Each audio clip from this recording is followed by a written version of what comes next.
Hey everybody, welcome to Masters in Trading Live. It's Jonathan Rose. How's everybody doing? We're going to be live here every single day, 11 o'clock Eastern Time. I'm going to be on here, and every single day I'm going to share my very best trade with you.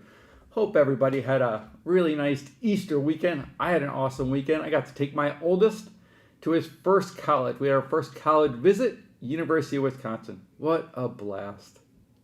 Today, we're going to be talking about, we got a couple of topics, but we're talking about one thing, and that's the copper craze going on right now. Okay? Copper craze. Copper is surging. How can we find a trade when these markets break? Because that's what's going on with copper right now. The market's breaking, and I'm going to show you exactly what I mean by that. We're going to look at the trio of titans. We're going to look at 3 copper companies because I got a wing dinger of a trade for you in BHP. So let's get started right now because the copper craze, why we need to be paying attention. Let's go to the screens. Scary word. Everybody get ready. Here it is. Scary word's going to be Contango. What's Contango? Okay. Well, we don't have to be that scared of it. But Contango, get my pen going here. Contango.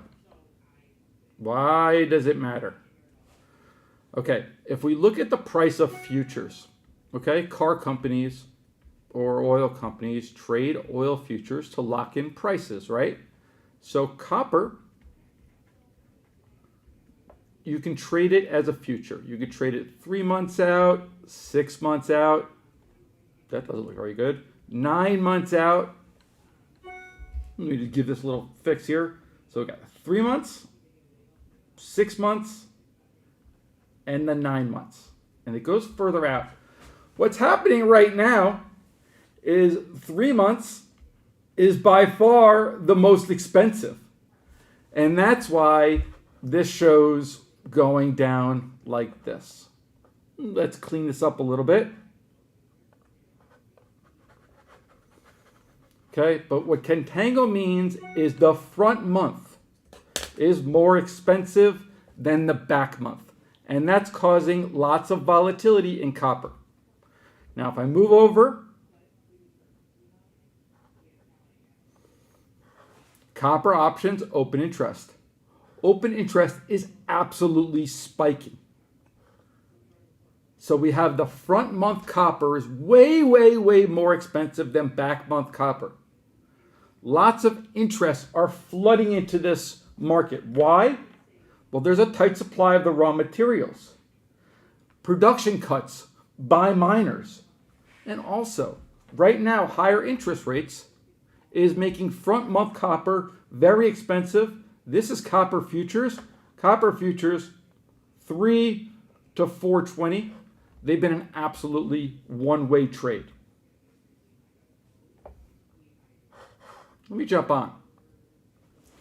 Goldman Sachs is calling for copper over 10,000. Morgan Stanley is calling for copper over 10,200. I'm sure every other bank, 10,300. They each kind of uptick one another. Copper is trading around 8,900 right now.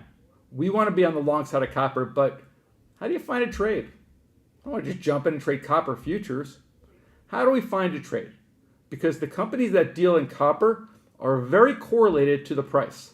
So here's how we find trades. What I have in front of you is a basic correlation tool. And so I just put in FCX. FCX is a copper company that's very closely correlated to the price of copper. The highest correlation to FCX is going to be PIC. PIC is an ETF. An ETF is just a basket of copper stocks. So in PIC, you're going to find all of the biggest copper companies, right? BHP, FCX, Sicko is going to be in here. All these other bigger names are going to find their way into PIC. Okay? So we're doing this analysis. PIC is the ETF, and then the holdings are the copper companies. Let's dig further. If we look at PIC as the ETF, copper ETF, these are its holdings: BHP, Rio, FCX, Glencore, Nucor. Here's the weight. So this is 25-35. So we have about 35% of this ETF, PIC, holds 5 stocks as 35%. Following along? Cool. Gets better. PIC. Let's look at their biggest holdings.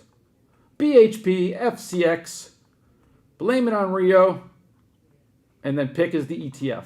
So forget the PIC ETF. But now I want you to see market cap 145, 100, 68. They're all really big companies. FCX a good deal smaller, right? Well, FCX is a good deal smaller. That is why it's got a little bit higher volatility. There's more uncertainty in smaller companies. The bigger companies have the exact same implied vol. And the ETF has got a little bit smaller implied vol because it's a basket of stocks. Let's keep going. Remember, we know that copper is rallying. We know that copper is in play. We also know because of Contango, copper's kind of broken. When something's broken, the expected moves are greater. So volatility is greater. So let's go here.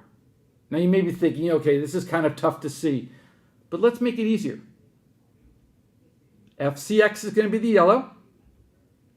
BHP is going to be in the purple. Rio is going to be in the green. PIC is the ETF. Now remember, inside PIC, 35% of it is pretty much Rio, FCX, BHP, Glencore as well, but we can't get a Glencore ticker in the States. Now the trade that we're looking for, these are closely correlated, right? They're closely correlated, so when one of them gets cheap relative to the basket, if we wanted to get long right here, you buy FCX, right? You don't want to buy this stuff. You want to buy what's cheap. So we follow this around, right? They're all trading together. They're all trading together. Once in a while, Rio gets a little bit over its skis. Once in a while, FCX gets real cheap. FCX gets real cheap. Well, look at it now, guys.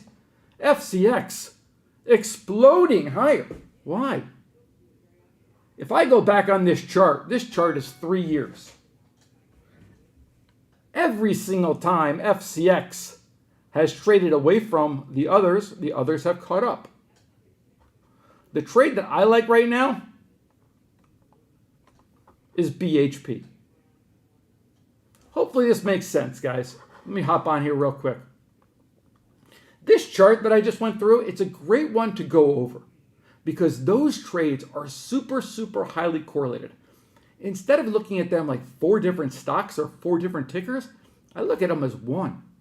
They're all moving together. When one of them breaks apart, get that back in line. They're all moving together. So if I go back to the chart and we look at them, instead of like 4, look at them as just one big line. They're all trading together. When something gets out of whack, that's the trade.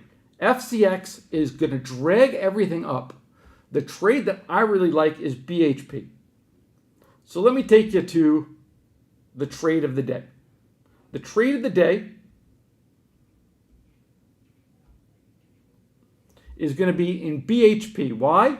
Well, heck, BHP is super, super cheap relative to this little basket of copper stocks that I created. The trade of the day, BHP.